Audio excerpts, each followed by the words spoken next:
네, 총선 당선자들을 만나보는 시간을 이어가고 있습니다. 당선인을 만나보고 있습니다.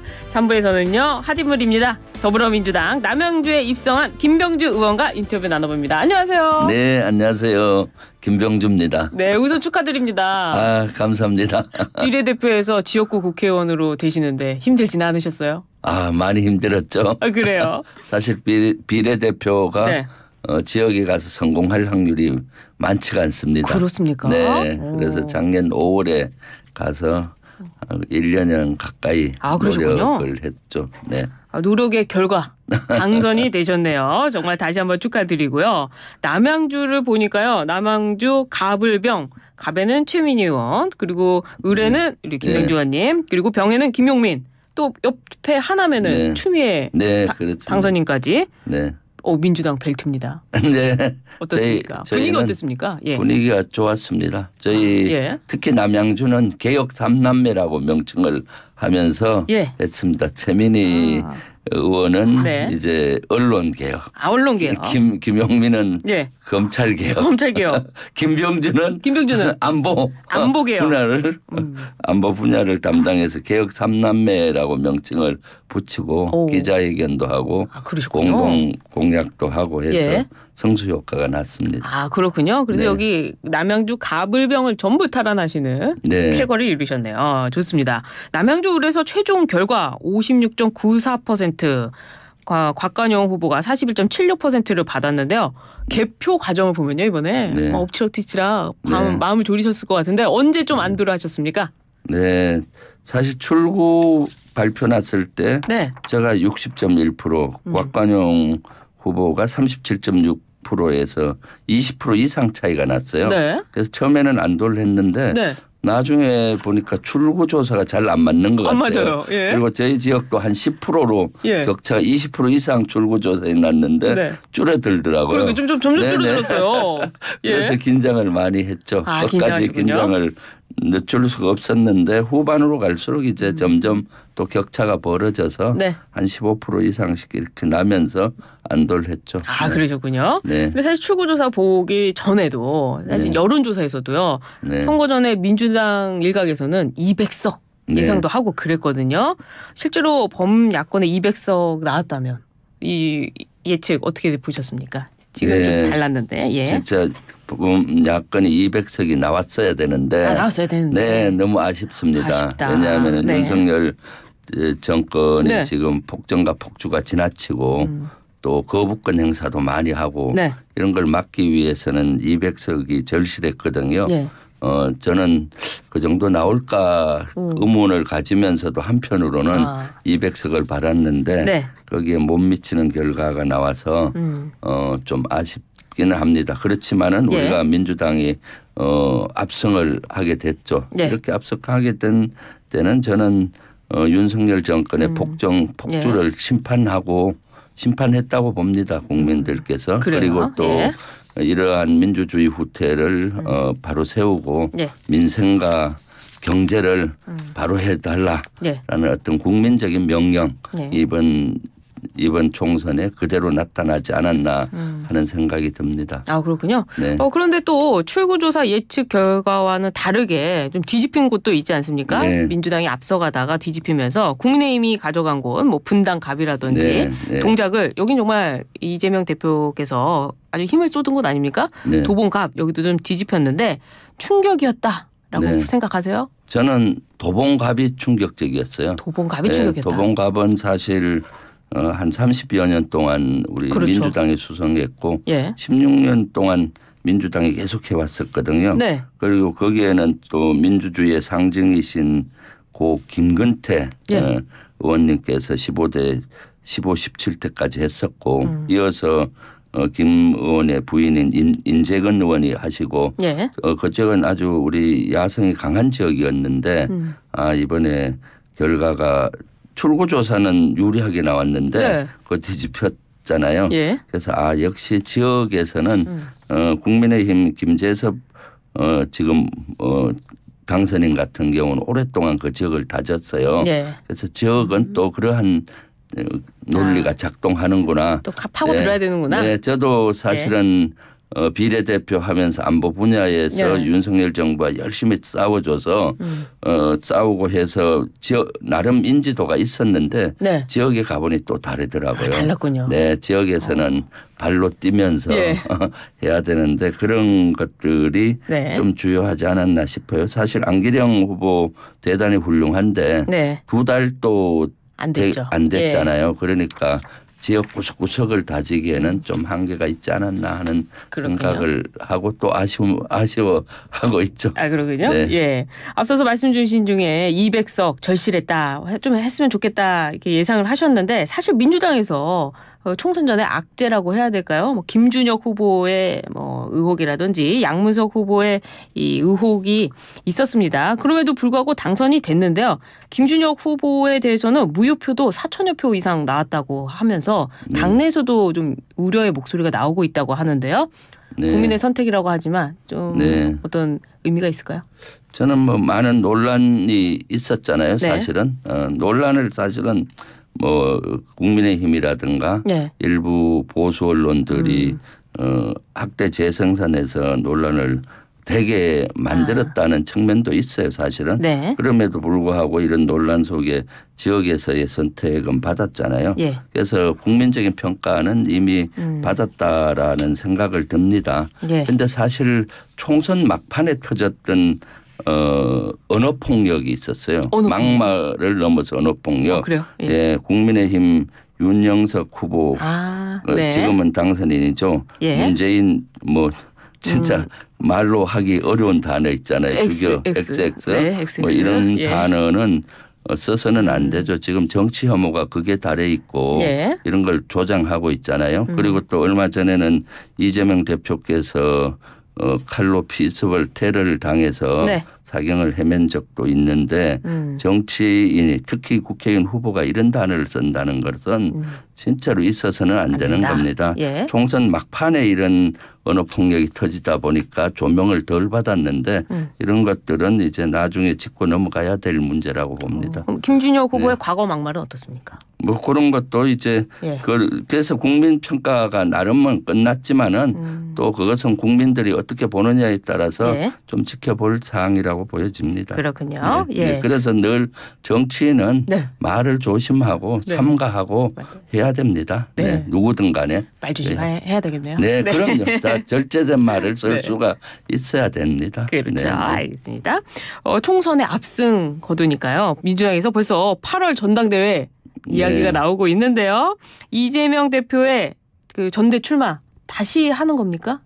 글쎄요. 지금은 뭐 당장 이제 총선이 끝나고 국민적인 이러한 생각 윤석열 정권의 심판을 했지 않습니까? 그러면 이제 무너지는 민주주의를 바로 세워달라. 민생과 경제를 다시 복원시켜달라 이런 거잖아요.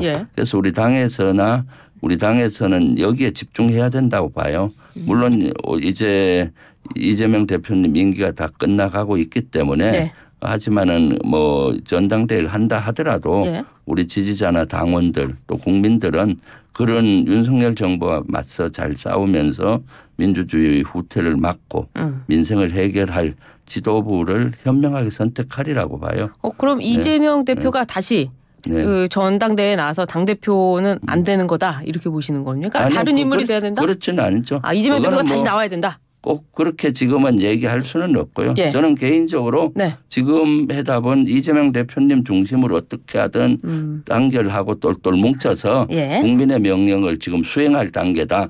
윤석열 정부의 이런 폭정과 폭주를 막고 바로 세우고 역사의 후퇴를 미래로 가게 하고 희망 있는 정치를 해야 된다.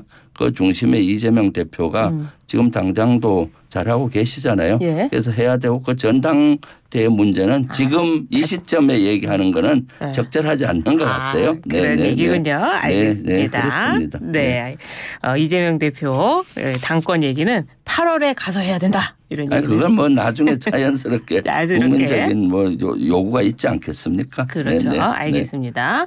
이 공천 과정에서 사실은 좀 잡음이 있었다 이런 평가가 있는데 있었는데요. 임종석 전 비서실장, 박용진 의원 등 이런 분들이 공천에서 좀 밀려났는데 그래도 또 선거 때는 선당우사를 했어요. 네. 이 전당대회 오면 조금 뒷얘기긴 하지만 네. 이분들도 다시 이제 복귀를 할까요? 글쎄요. 뭐 전당대회 본인 출마는 본인의 자유인데 네. 저는 우리 지지자나 당원이나 국민들은 조금 전에도 말씀드렸듯이 네. 시대 정신에 맞는 분이 선택을 받고 할 거라고 봅니다. 그래서 네. 제가 총선 때도 이번 시대 정신은 네. 윤석열 정권 심판이다. 네. 특히 민주당에서의 이번 공천의 시대 정신도 그동안 누구가 윤석열 정부와 잘 싸워왔느냐 예. 앞으로 누구가 윤석열 정부와 잘 싸울 것이냐의 예. 기준이라고 보여지고요. 그 혜택은 저도 봤다고 봅니다. 아, 우리 남양주 을에서 예. 제가 선택받은 것이 그런 것들을 잘해왔다는 평가가 많았기 때문에 네. 선택을 받았지 않나 싶습니다. 그렇군요. 시대 정신이 문제다 이렇게 보여주셨습니다. 알겠습니다. 이번 총선 결과에서요. 윤석열 대통령이 겸허히 받아들이고 국정쇄신을 하겠다 이렇게 입장을 밝혔어요. 그 조치로 어제 한덕수 총리와 대통령실 참모진이 사임을 했습니다. 이에 대해서 어떻게 보십니까? 뭐 당연한 거고요. 아직도 정신을 못 차리고 있구나 아직도 못 차렸어요? 하는 생각을 했습니다. 왜냐하면 네. 이 정도 되면은 네. 대통령께서 직접 나와서 국민께 사과드리고 그리고 앞으로 국정기조를 어떻게 바꾸겠다. 그동안 문제가 뭐였다. 네. 내가 이런 건 이렇게 시정하겠다라고 말씀을 하셔야 되는 거잖아요. 네. 그런데 그 참모를 통해서 이렇게 한다는 것은 아직도 정신을 못 차리고 계시다. 예. 그리고 사실 지금 일부 인적 쇄신한다고 사의 표명을 했는데 네. 예를 들면 한덕수 국무총리는 이미 이태원 참사 당시에 책임을 지고 물러났어야 되는 분입니다. 네. 이제 와서 늦었다. 늦었죠. 그리고 뭐 이 정도 가지고는 아직 정신을 못 차렸죠. 지난번에 사실 강서구청장 선거할 때 국민들께서 회초리를 쳤고 경고장을 줬잖아요. 그런데 그걸 소홀히 봤던 대통령실이나 국민의힘이 소홀히 보고 그걸 한 귀로 듣고 한 귀로 흘리니까 이번 총선 참패로 이어진 것이고 국민들께서는 더 정신 차리라고 이번에 매섭게 해초리를 친 거 아닌가라고 판단하는데 아직도 정신을 못 차린 것 같아요. 윤석열 대통령께서는. 그래요? 이 정도 되면 나와서 방송에 나와서 직접 국민께 사과하고 사실은 뭐가 잘못됐는지를 아직 모르고 있는 것 같아요. 그래요? 뭐가 잘못됐다. 국정기조 이런 걸 제가 봤을 때 바꾸겠다. 이렇게 정확히 말씀하시고 또 그러기 때문에 이런 후속 조치도 인적쇄신뿐만 아니라 이렇게 하겠다. 정책기조도 바꾸겠다. 이렇게 나와야 되는 거죠. 네. 어떻게 대독을 할 수 있느냐? 그럼요. 대독도 하고 뭐 그냥 이럴 수가 있느냐. 인적쇄신도 너무 늦었다. 이런 말씀하시는데. 근데 그 이재명 대표가 계속해서 대통령과 만나고 싶다. 여러 차례 영수회담을 요청했는데요. 어떻게 이번에는 대통령께서 정신을 차리면 이재명 대표를 만날까요? 정신 차리고 만나야죠. 만나야 된다. 네, 당연하죠. 왜냐하면은 사실은 대통령 중에 야당 대표를 2년 동안 안 만난 유일한 대통령이 역사에 기록될 겁니다. 지금까지 그런 분은 없죠. 대통령은 뭡니까? 대통령이 되기 전까지는 어떤 특정 정당에서 후보로 지명이 됐기 때문에 그쪽 노선을 탄다 할지만은 대통령이 되면 국민의 대통령이 돼야 되고 그럼 통합하고 포용의 정치를 해야 되는 겁니다. 그러려면 바로 이제 야당 대표들과 대화를 하면서 협치도 하고 협력도 하고 협조도 구하고 이렇게 돼야 되는데 지금 불통의 상징으로 돼 있잖아요.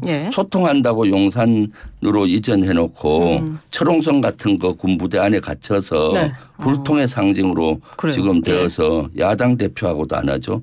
기자회견도 제대로 하지 않고 있죠. 이런 데 나와서 사과도 하지 않고 있죠. 문제되면 김건희 여사 같은 경우는 숨기에 급급하죠. 이런 정치로는 더 이상 희망이 없죠. 그래서 지금 바로 좀 정신을 차렸으면 좋겠습니다. 근데 과거에 그 홍익표 원내대표가 영수회담은 제왕적 총재나 하는 것이다 하면서 좀 비판의 목소리도 냈어요. 대통령실에서는 야당 대표만 만나는 것이 아니라 여야가 합의를 해서 의회가 만나자고 하면 만나겠다 이런 입장도 냈었거든요. 여러 저는 꼭 뭐 이재명 네. 대표만 만나라는 그게 아닙니다. 그 얘기는 누구든지 아니시군요. 예. 만나야 되는 거죠. 그렇지만 지금은 거대 야당의 과반 이상을 차지하고 있는 야당의 대표는 필히 만나야 되는 거죠. 제1당이기 때문에. 그리고 대통령은 네. 대한민국 국민 누구든 다 만나야 됩니다. 그렇죠. 만나기를 원한다든가 또 소외된 계층을 찾아가서 해야 되는데 네. 윤 대통령은 어딜 주로 가기 좋아하나요? 어디 좋아요? 대구 소문시장 자기에게 열강해 주는 그런 네. 곳에 가는 횟수를 더 많이 하죠. 그런 데보다는 사실은 만나자. 진짜로 네. 그 만나야 될 분 소외된 계층 네. 이런 데를 만나서 국민의 목소리를 듣고 예. 해결해야 되는 것이 대통령의 직분입니다. 그렇군요. 굉장히 부족했다 이렇게 평가를 해 주시네요. 알겠습니다. 국민의힘 얘기 좀 해볼게요. 네. 상대 당이긴 하지만 한동훈 비대위원장이 사퇴를 했습니다. 선거 기간 동안 한동훈 비대위원장의 역할 민주당에서는 어떻게 평가를 하셨습니까? 한동훈 비대위원장은 저는 뭐 엑스맨처럼 엑스맨이요? 엑스맨이요? 역할을 했다고 봐요. 그래요? 왜냐하면 예. 사실 거기 한동훈 이제 아주 어려운 시기에 불 거라고 그 한동훈 위원장이 갔잖아요. 네. 역시 초보 정치인의 본 모습을 보여줬다고 봅니다. 네. 철학도 없었고 그렇죠. 처음에는 뭐 철학이나 이런 깊이가 없으니까 처음에는 전략도 없고요. 운동권 심판하겠다고 하다가 먹히지 않으니까 야당 독재 심판하겠다. 네. 야당 독재가 어디 있습니까? 힘 있는 여당이 독재하든가 정권이죠.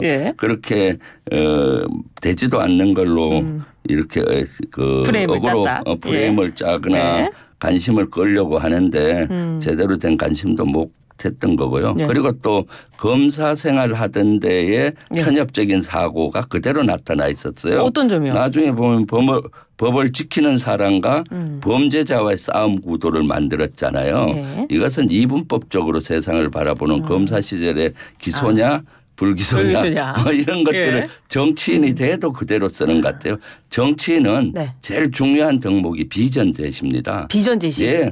앞으로 국민의힘이 국민들의 행복하고 좋은 나라를 만들기 위해서 이렇게 하겠다는 비전 제시는 안 하고 범죄자와 뭐 법을 사람과의 싸움이다는 둥 하면서 이렇게 분열시키고 그래서 이분은 정치 지도자로서의 자세나 태도나 철학이 없구나. 그래서 이번 총선 끝나면은 정치 그만두시고 변호사 개업하라고 제가 이미 총선 전에도 방송에 나와서 얘기를 했어요. 저는 지금 그만뒀으니까 다시 정치할 생각하지 말고 정치하면은 국민이 짜증스러워지고 불행해질 수 있어요. 계속 이런 정치 이렇게 짜증스러운 말을 뱉고 이분법적으로 이렇게 보는 거에 국민들이 좋아할 국민들이 얼마나 있겠습니까? 그렇습니까? 엑스맨이고 또 이렇게 민주당이 압승을 하게 해줬다고 말씀하셨는데 거기 사실은 어려운 국민의힘 불난집에 가서 부채질하고 불을 끄는 역할을 저는 했다고 저 개인적인 생각은 개인적으로 그래요. 한동훈 위원장은 좀 열심히 했다. 본인은 이렇게 또 이야기를 하고 모든 순간이 고마웠다. 이제 기자회견도 했었는데요. 열심히 하는 거하고 잘하는 거하고는 차이가 있습니다. 열심히 했지만 잘하지 못했던 것 같다. 이렇게 좀 야박하게 평가를 해 주시는데 그래도 뭐 상대 당이긴 하지만 그 100일간의 평가를 좀 좋은 면도 있는 거 아닙니까? 아무것도 없습니까? 별로 저는 좋은 면을 못 봤어요. 못 보셨군요. 왜냐하면 그런데 오면은 실질적으로 진정으로 국민만 바라보고 비전을 제시하고 또 나름대로 어떤 전략을 가지고 해야 되는데 전략도 부재했고 비전도 부재했고 그래서 좋지 않는 면을 많이 보여줬죠. 그렇군요. 알겠습니다. 그렇다면 이번에 정치인의 가장 중요한 비전 우리 의원님의 비전 마무리로 얘기해 주시죠. 저는 뭐 사실 남양주 을 지역에 저는 여러 가지 남양주 을이 지금 발전하는 도시입니다. 그래서 진저보남 별내 통합적인 발전을 이루면서 교통혁명을 이루고 자족도시를 만들겠다는 비전이 있고요. 네. 또 우리 대한민국 측면에서는 예. 안보를 튼튼히 하고 남북 간의 평화를 만들어서 네. 우리 국민들께서 생업에 마음껏 종사할 수 있게 네. 하는 그러한 22대 정치인이 되겠습니다. 감사합니다. 지금까지 김병주 의원과 함께했습니다. 감사합니다. 네, 감사합니다.